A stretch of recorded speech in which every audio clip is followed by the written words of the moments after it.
السلام عليكم ورحمة الله تعالى وبركاته.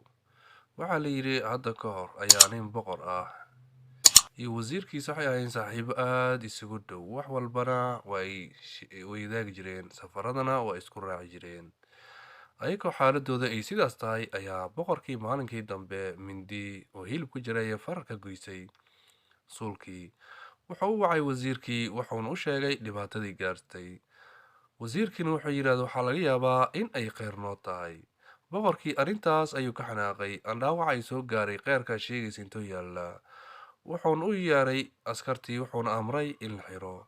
wasiirkiina wuxuu yidhaahday waxaa laga yaabaa in ay kheyr ay tahay xarigaas la xirayo. muddo ayaa ka soo wareegtay. maalinkii dambe boqorkii ayaa waxa uu aaday safar isaga oo ugaarsi u baxay. markay baxeen asaga iyo ciidankiisii ee meel dhexa sii marayaan ayaa ay kala lumeen boqorkii iyo askartii.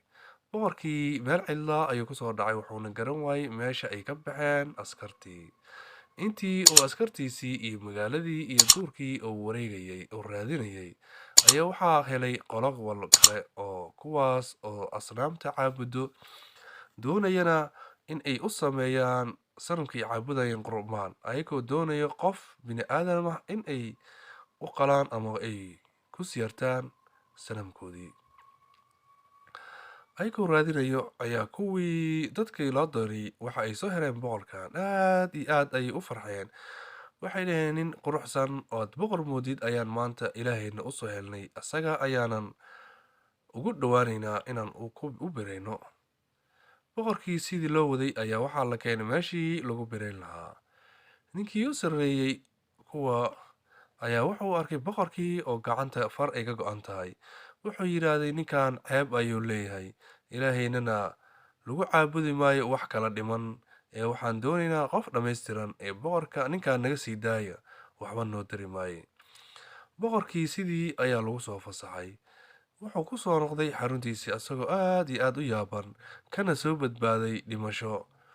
wuxuu yidhaahday ha liigu waco wasiirkii aan saaxiibada ahayn ee aan xiray. wasiirkii ayaa loo wacay. waxaa loo keenay boqorkii. wuxuu yidhaahday nin yahow, markii farta iga go-day waxaad tidhaahday kheyr inay ku tahay ayaa laga yaabaa.